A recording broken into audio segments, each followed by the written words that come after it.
तो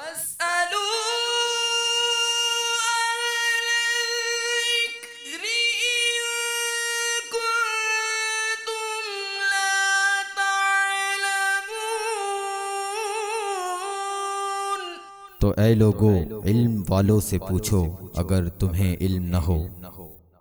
अल्हम्दुलिल्लाहि रब्बिल आलमीन वस्सलातु वस्सलामु अला सय्यिदिल अंबियाइ वल मुरसलीन अम्मा बाद फ़अऊज़ु बिल्लाहि मिनश शैतानिर रजीम बिस्मिल्लाहिर रहमानिर रहीम अस्सलातु वस्सलामु अलैका या रसूलल्लाह व अला आलिका व अस्हाबिका या हबीबल्लाह अस्सलातु वस्सलामु अलैका या नबियल्लाह व अला आलिका व अस्हाबिका या नूरल्लाह। दारुल इफ्ता अहले सुन्नत के सिलसिले में आपको मरहबा कहते हैं। सिलसिले के आगाज़ से कबल नबी करीम रऊफ़ रहीम सल्लल्लाहु तआला अलैहि वसल्लम पर दुरूद पाक की फ़जीलत सुनकर इंशाअल्लाह दुरूद पाक पढ़ेंगे। अल्लाह के महबूब दाना ग़ुयूब मुनज़्ज़हुन अनिल उयूब अज़्ज़ा वजल व सल्लल्लाहु तआला अलैहि वसल्लम का फ़रमान तक़र्रुब निशान है। बेशक बरोज़ क़यामत लोगों में मेरे सबसे करीब तर वो होगा जो मुझ पर सबसे ज़्यादा दुरूद भेजे।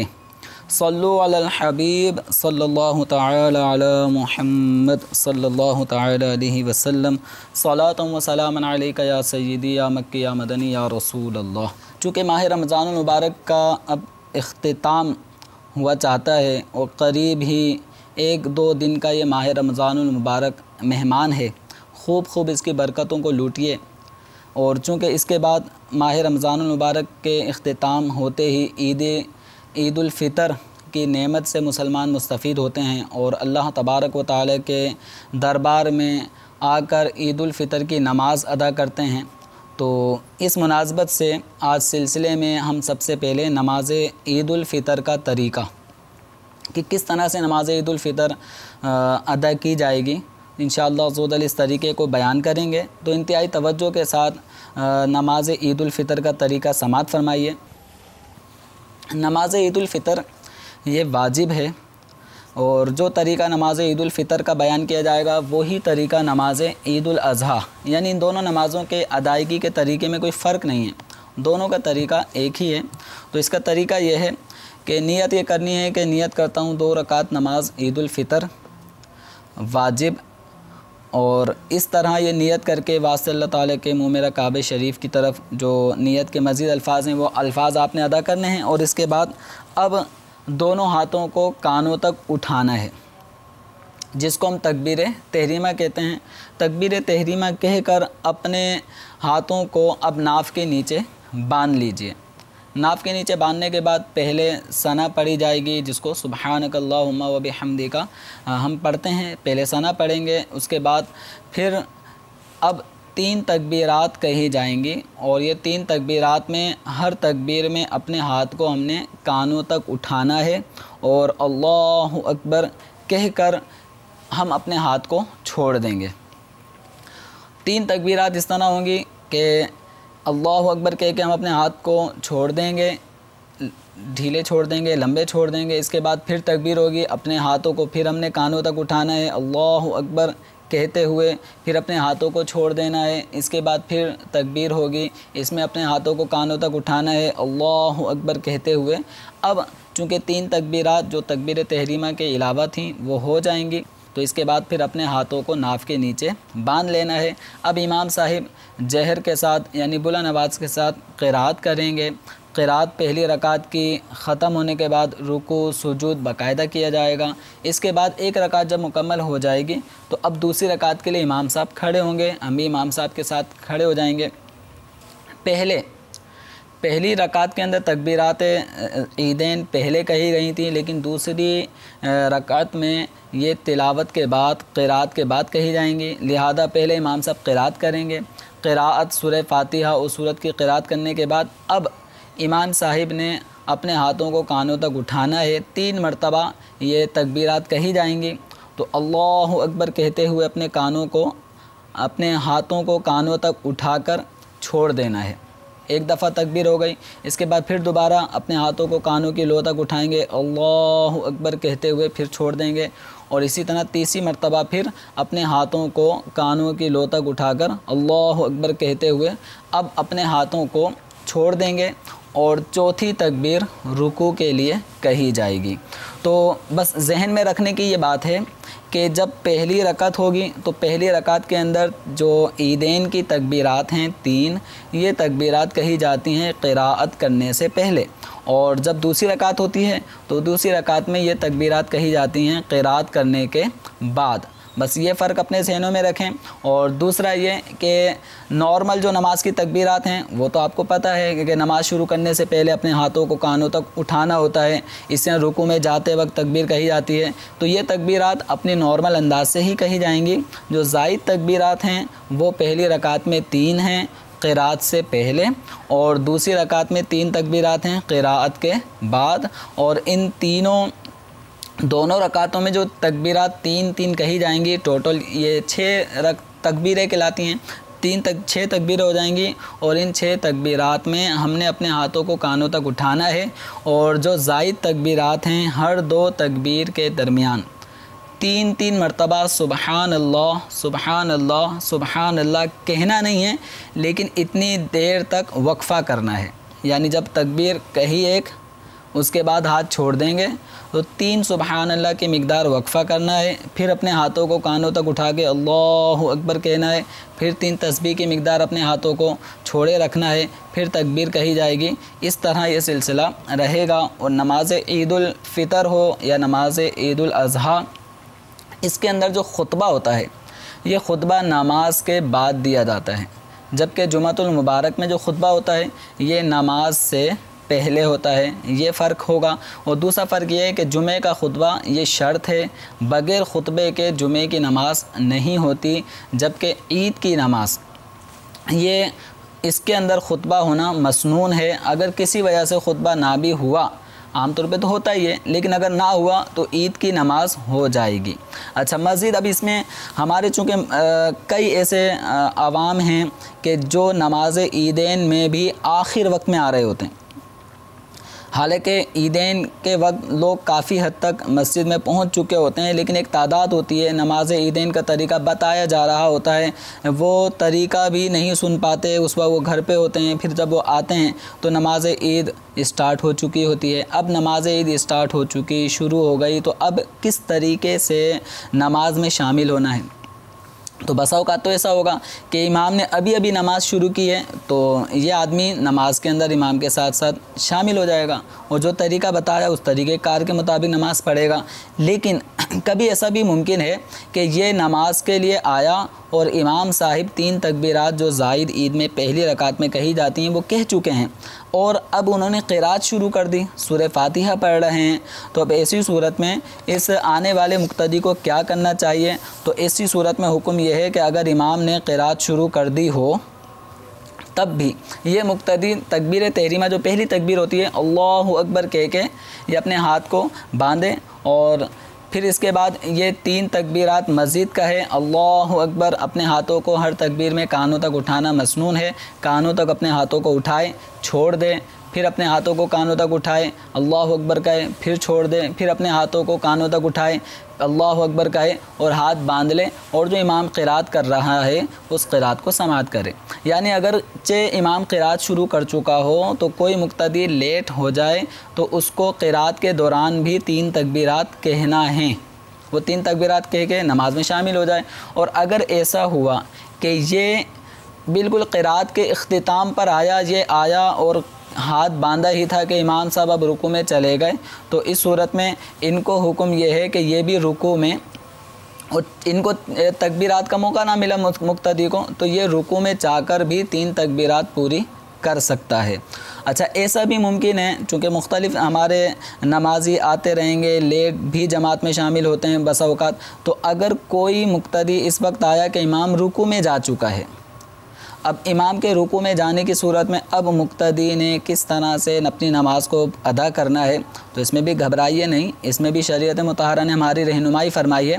तरीका यह है कि आपको अगर आइडिया हो कि इमाम साहब रुकू में गए हैं और रुकू में इमाम साहब तस्बीहात तवील अंदाज में पढ़ते हैं, आपको खड़े होकर ईद की 3 तकबीरात कहने का मौका मिल सकता है, तो आप ये करें, अल्लाहु अकबर कह के आप तकबीर तहरीमा कहें। तकबीर तहरीमा कहने के बाद मज़ीद जो 3 तकबीरात ज़ायद पहली रकात में कही जाती हैं, आप वो 3 तकबीरात अपने हाथों को कानों तक उठाने की सूरत में कहते रहें। जब 3 तकबीरात आप कह चुके हैं तो आप रुकू में चले जाएं। और अगर आपको ऐसी सूरत में रुकू में चले जाएं और अपनी नमाज़ को आप कंटिन्यू रखें और नमाज इस तरह आपकी ये पहली रकात आपको चूँकि रुकू मिल गया तो आपको रकात मिल गई और आपको दूसरी रकात भी इमाम के साथ पढ़ने को मिलेगी, इस तरह आपकी नमाज़ हो जाएगी।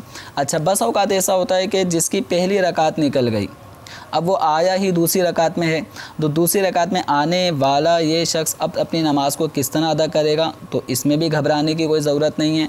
आप अगर दूसरी रकात में इमाम के साथ शामिल हो चुके, आपने दूसरी रकात की तकबीरात पा ली, अब जब इमाम साहब अपनी नमाज से फ़ारिग होने के लिए सलाम फेरेंगे, जैसे वो एक सलाम फेरें और जब उसके बाद दूसरा सलाम फेरने को हो तो आप अल्लाहु अकबर कहते हुए खड़े हो जाएं।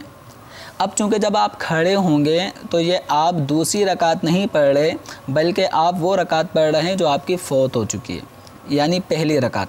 और पहली रकात का जो तरीक़ाकार है कि पहली रकात में क़िरात करने से पहले तकबीर कही जाती है, तो आपने उसी अंदाज़ में इस अपनी छूटी हुई फ़ौत शुदा रकात को अदा करना है कि इमाम के सलाम फेरने के बाद आप खड़े हो जाएंगे। खड़े होने के बाद आपने सना पढ़नी है, सुब्हानक अल्लाहुम्मा। उसके बाद फिर आपने अपने दोनों हाथों को कानों की लो तक उठाना है 3 मरतबा, अल्लाहु अकबर हर मरतबा कहेंगे। और जब आप हाथ छोड़ देंगे तो 3 तस्बीह का यानी 3 मरतबा सुब्हानल्लाह कहने की मिक़दार आप हाथ छोड़े रखें।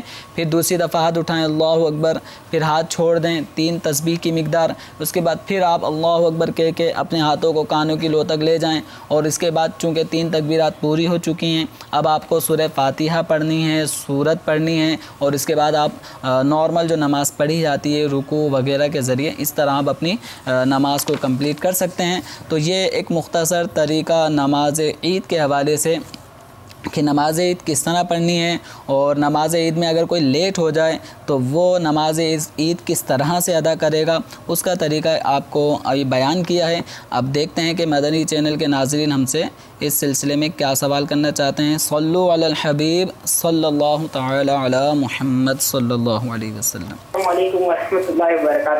वालेकुम अस्सलाम व रहमतुल्लाहि व बरकातुहू। मुफ्ती साहब की बारगाह में मेरा एक सवाल है, दामाद को हमने ज़कात देनी है, क्या हम दामाद को ज़कात दे सकते हैं? दामाद को ज़कात दे सकते हैं, इंशाल्लाह ज़रूर बताया जाएगा कि दामाद को सास या ससुर ज़कात दे सकते हैं या नहीं। मज़ीद कॉल सुनाइए। अस्सलामु अलैकुम व रहमतुल्लाहि व बरकातुहू। वालेकुम अस्सलाम व रहमतुल्लाहि व बरकातुहू। मेरा नाम जुल्फ़िकार अली सिद्दीकी अख्तारी फारूक नकलदार का नाम है। एक मसला पूछना था कि एक सैयद ज़ात बीवी से आम आदमी जो है उसकी शादी हो सकती है शरीयत के हिसाब से बताएं, और उनसे अगर औलाद हो तो उनको क्या कहा जाता है? वालेकुम अस्सलाम व रहमतुल्लाहि व बरकातुहू। यानी सैयद ज़्यादा औरत सैयद है और मर्द गैर सैयद, तो ऐसी सूरत में शादी हो सकती है और औलाद होगी तो उनको क्या कहेंगे, इंशाल्लाह ज़रूर बताएंगे। एक और कॉल सुनाइए। अस्सलामु अलैकुम व रहमतुल्लाहि व बरकातुहू। वालेकुम अस्सलाम व रहमतुल्लाहि व बरकातुहू। मैं रहीम शतारी साकरों से अर्ज़ कर रहा हूँ। मुफ्ती साहब से अर्ज़ है कि जब नहाते हैं तो नहाते हुए साबुन भी इस्तेमाल करते हैं, जी, तो साबुन की झाग है अगर आँखों में पड़ जाए तो इससे रोज़े में क्या असर पड़ेगा? और दूसरा मसला ये पूछना है कि एक मस्जिद में सफ़ें बहुत हैं और दूसरी मस्जिद पड़ोस में उसमें सफ़ों की ज़रूरत है, तो जिसमें सफ़ें बहुत हैं उससे एक दो सफ़ उसको दे सकते हैं, जिस मस्जिद में सफ़ें जो ना नहीं है ज़रूरत है। सही, इंशाल्लाह बताते हैं इस बारे में भी। और कोई कॉल हो तो ज़रूर सुनाइए। अस्सलामु अलैकुम व रहमतुल्लाहि व बरकातुहू। वालेकुम अस्सलाम व रहमतुल्लाहि व बरकातुहू। जी फिर मेरा नाम अहमद सुबानी है, मैं स्पेन से बात कर रहा हूँ। मुझे मुफ्ती साहब से एक सवाल पूछना है कि हमारे यहाँ इधर वॉशिंग मशीन जो है ना वो ऑटोमेटिक है, वो खुद ही पानी लेती है, खुद ही निकालती है, 2-3 दफ़ा पानी लेती है और निकाल देती है। क्या उसमें कपड़े प्लीज जो है वो डालें तो दूसरे जो पाक कपड़े हैं वो भी पाक हो जाएंगे या दोबारा से उनको शर्त करना पड़ेगा? अस्सलामु अलैकुम व रहमतुल्लाहि व बरकातुहू। वालेकुम अस्सलाम व रहमतुल्लाहि व बरकातुहू। अब ये हमसे सवाल किया गया, पहला सवाल ये था कि क्या दामाद को ज़कात दे सकते हैं। तो दामाद को अगर वो मुस्तहिक़ ज़कात है, शरीफ फ़कीर की तारीफ़ पर पूरा पूरा उतरता है, या आप ज़कात का जो फार्म मदनी चैनल पे बारहा दिखाया जा चुका है, ज़कात किस को दें, ज़कात कौन ले सकता है, इस नाम से आपको ये पम्फलेट दावत इस्लामी की वेबसाइट पे फैज़ान रमज़ान से आपको डाउनलोड करने को मिल जाएगा। वहाँ पर आप देख सकते हैं कि ज़कात का मुस्तहिक़ कौन होता है। अगर ये दामाद मुस्तहिक़ ज़कात है तो सास या ससुर अपने दामाद को ज़कात दे सकते हैं। इसी तरह अगर बहू मुस्तहिक़ ज़कात है तो सास ससुर अपने मुस्तहिक़ ज़कात बहू को भी ज़कात दे सकते हैं। इसी तरह दामाद अपने सास और ससुर को ज़कात देना चाहता है कि सास और ससुर ये गरीब, नादार, मोहताज, शरीफ फ़कीर हैं और दामाद साहिब निसाब है और अल्लाह ताला ने इसको दिया है, ज़कात देना चाहता है, तो अपने सास ससुर को भी ज़कात देने से ज़कात अदा हो जाएगी जबकि वो मुस्तहिक़ ज़कात हों। लेकिन इसमें इन चीज़ों को ख़ास तौर पे ख्याल रखें कि इज़्ज़त नफ्स किसी की मजरू ना हो। किसी को ज़कात देते वक्त ये कहना कि ज़कात है, अगर उसका दिल मजरू होता हो, उसकी दिल आज़ारी होती हो, तो फिर ऐसी सूरत में आप ज़कात का नाम लिए बग़ैर भी ज़कात की रकम उनको बनियत ज़कात दे सकते हैं, इस तरह ज़कात अदा हो जाएगी। दूसरा सवाल हुआ कि सैयद ज़्यादा औरत सैयदा है और मर्द गैर सैयद है, तो क्या इनमें आपस में निकाह हो सकता है? शरई एतबार से बिल्कुल इनका निकाह जायज़ है, हो सकता है, लेकिन इसमें चंद बातों का ख्याल रखना ज़रूरी है कि सैयदा ख़ातून का जो वली है, यानी उनके जो वालिद हैं, सरपरस्त हैं, वो इस निकाह पर अगर राज़ी हैं और जिसके साथ निकाह हो रहा है, अब चाहे वो कुफू हो, गैर कुफू हो, सैयदा भी राज़ी है, उसके वली भी राज़ी हैं, यानी फ़रीक़ैन दोनों निकाह पर राज़ी हैं, तो निकाह होने में कोई हरज नहीं है। ऐसा नहीं है कि सैयदा से गैर सैयद का निकाह नहीं हो सकता, ऐसा नहीं। हाँ, एक सूरत यह है कि अगर सैयदा ने माअज़ल्लाह अपने सरपरस्त की इजाज़त के बगैर किसी ऐसे शख्स से निकाह किया जो उसका कुफू नहीं, उसका हम पल्ला नहीं, यानी गैर सैयद है, तो सैयदा ने गैर सैयद से निकाह किया लेकिन अपने सरपरस्त की इजाज़त के बगैर, तो ऐसी सूरत में ये निकाह शरई एतबार से फ़िक़्ह हनफ़ी की रूह से मुनअक़िद नहीं होगा। अब ये सवाल मज़ीद ऐड किया गया कि अगर शोहर सैयद नहीं और बीवी सैयदा है तो इनसे जो औलाद होगी तो आया वो क्या कहलाएगी नसब के एतबार से? तो याद रखें कि नसब मर्द की तरफ मंसूब होता है, मर्द की तरफ से चलता है। अगर मर्द सैयद है तो उसकी औलाद भी सैयद होगी, अगर मर्द सैयद नहीं है तो उसकी औलाद भी सैयद नहीं होगी। इसके बाद तीसरा सवाल ये किया गया कि नहाते वक्त साबुन आँखों में चला गया। आँखों में साबुन जाने का मतलब ये होता है कि आँखों में साबुन की मिर्चें महसूस हो रही हैं, आँखों में जलन महसूस हो रही है, तो क्या इससे रोज़ा टूटेगा? तो अब ये है कि साबुन आम तौर पे बस इसका झाग, ये साबुन का आँखों के अंदरूनी हिस्से में, उसके जो अंदरूनी खाल है उसमें लगता है, जिसकी वजह से ये आँखों में जलन महसूस होती है। अगर फ़ौरी तौर पे पानी से इसको धो लिया जाए तो ये हलक तक उतरने वाली कंडीशन नहीं बनती। तो अगर फ़ौरी तौर पे आँखों की ये जलन दूर कर ली गई तो इस सूरत में रोज़ा नहीं टूटेगा। इसके बाद ये सवाल किया गया कि मस्जिद में ज़ायद सफ़ें, एक मस्जिद में बहुत सारी सफ़ें किसी ने दे दी और एक मस्जिद ऐसी है जहाँ पे सफ़ें नहीं हैं, तो क्या मस्जिद की ज़ायद सफ़ें दूसरी मस्जिद के अंदर दे सकते हैं? तो एक मस्जिद का माल दूसरी मस्जिद में नहीं दे सकते, ये ज़हन में रख लीजिए। हाँ, अगर आपको पता है कि एक मस्जिद में बहुत ज़्यादा सफ़ें कोई देना चाहता है तो देने वाले को आप तरग़ीब दें कि यहाँ पे सफ़ें बेशुमार हैं, यहाँ बहुत ज़्यादा हो गई, दूसरी मस्जिद में भी सफ़ें बाकी हैं, आप ये बकिया सफ़ें दूसरी मस्जिद में पहुँचा दें। तो ये तरकीब आप बना सकते हैं, लेकिन एक मस्जिद को जो सफ़ें मिल चुकी हैं तो उन सफ़ों को दूसरी मस्जिद में नहीं दे सकते। अच्छा, एक और सवाल ये हुआ कि स्पेन से हमारे इस्लामी भाई थे, पूछ रहे थे कि वाशिंग मशीन ऑटोमेटिक है, पानी खुद ब खुद लेती है और उसके बाद खुद ब खुद गंदा पानी निकाल देती है, तो क्या ऐसी सूरत में हमने पाक कपड़ों में नापाक कपड़े शामिल कर दिए तो क्या ये धुलने की सूरत में पाक हो जाएंगे? तो इसके अंदर ये देखें कि नजासत जिस कपड़े पे लगी हो, सबसे पहले तो उस कपड़े को आप अलग से पाक करें। एहतियात इसी में है कि पाक कर लें, पाक करने के बाद फिर इसको मैले कपड़ों के अंदर दाखिल करके एक साथ धो लें। आप बिल्कुल शक और शुबह से बालातर होकर आप अपने कपड़ों को धो सकेंगे। इसमें आपको किसी किस्म के वसवसे और शक भी पैदा नहीं होगा। लेकिन अगर आपने नापाक कपड़े और पाक कपड़े मिक्स करके धोए हैं तो इस सूरत में याद रखें कि नापाक कपड़े का नापाक होना तो आपको यकीन से मालूम था।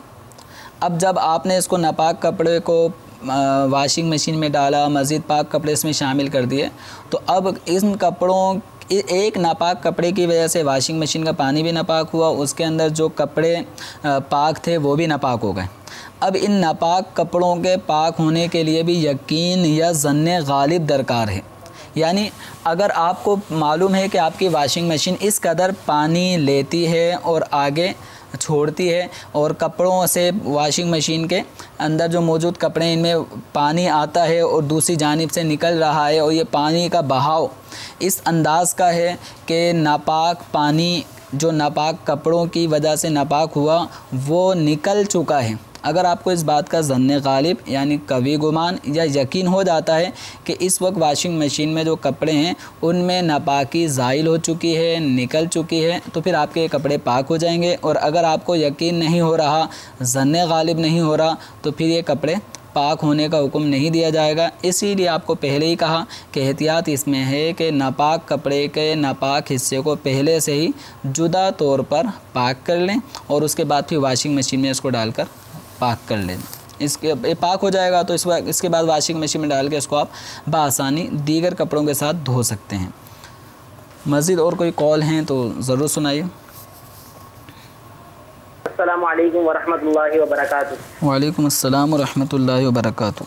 मैं सैयद मसर हुसैन दुबई से बात कर रहा हूँ। मेरा ताल्लुक कराची से। मेरा सवाल मुफ्ती साहब से ये है कि फितरा हम दुबई में रहते हैं तो फितरा हम दुबई के हिसाब से देंगे या पाकिस्तान के हिसाब? फ़ितरा दुबई के हिसाब से देंगे या पाकिस्तान के हिसाब से? तो आप जहाँ पर हैं आप वहीं के एतबार से फ़ितरे की जो मालियत बनती है वो अदा करेंगे। आप दुबई में हैं तो दुबई के हिसाब से जो फ़ितरे की मिकदार बनती है, यानी 2 किलो आटे में 2 किलो में 80 ग्राम कम, इतना आटा आपके दुबई में जितने का मिलता हो, ये कम से कम फ़ितरे का एक निसाब है। आप इसके मुताबिक अपना फ़ितरा अदा करेंगे। मज़ीद कॉल। वालेकुम अस्सलाम वरहमतुल्लाहि वबरकातुहू। ज़हीर अहमद अत्तारी बात कर रहा हूँ मियांवाली से। मेरा आपकी खिदमत में सवाल है कि मैंने शहरी के वक्त पानी पिया, लेकिन जब सही अपनी घड़ी पर टाइम देखा तो टाइम तकरीबन 3 दिन ऊपर हो चुके थे। तो इस सूरत में क्या मुझे रोज़ा दोबारा रखना पड़ेगा? जज़ाकल्लाहु खैरा। सहरी का वक्त ख़त्म हो चुका था, 3 मिनट ऊपर हो चुके थे और ये हमारे भाई मियाँ वाली के ये पानी पी रहे हैं। तो याद रखें जब सहरी का वक्त ख़त्म हो गया तो पानी पीने से आपका रोज़ा हुआ ही नहीं, और ऐसी सूरत में इस रोज़े की आपको क़ज़ा करनी होगी। और अगर किसी से इस तरह हो जाए कि सहरी का वक्त ख़त्म हो गया और वो खा रहा था, पी रहा था और वो अपने ये समझ रहा है कि अभी सहरी का वक्त बाकी है, हालांकि सहरी का वक्त ख़त्म हो चुका है, तो अब ऐसी सूरत में उसको एक रोज़े की क़ज़ा, ये रोज़ा तो हुआ ही नहीं, इस रोज़े की उसको क़ज़ा करनी होगी। और इसके लिए हुक्म यह है कि ये बकिया पूरा दिन रोज़ेदार की तरह गुजारेगा। ऐसा नहीं है कि रोज़ा नहीं हुआ तो ये खा रहा है, पी रहा है और मज़े कर रहा है, ऐसा नहीं है। ये तो अफसोस का मकाम है कि इसका रोज़ा आज का छूट गया। तो इसको रोज़ादार के मिसल रहकर ये पूरा दिन गुजारना वाजिब है। और चूँकि ये रोज़ा हुआ नहीं इसलिए इस रोज़े की क़ज़ा बाद में रखना भी ज़रूरी है। अल्हम्दुलिल्लाह दारुल इफ्ता अहले सुन्नत का सिलसिला अपने अख्तिताम को पहुँच रहा है। सल्लु अलल हबीब सल्लल्लाहु तआला अला मुहम्मद सल्लल्लाहु तआला अलैहि वसल्लम।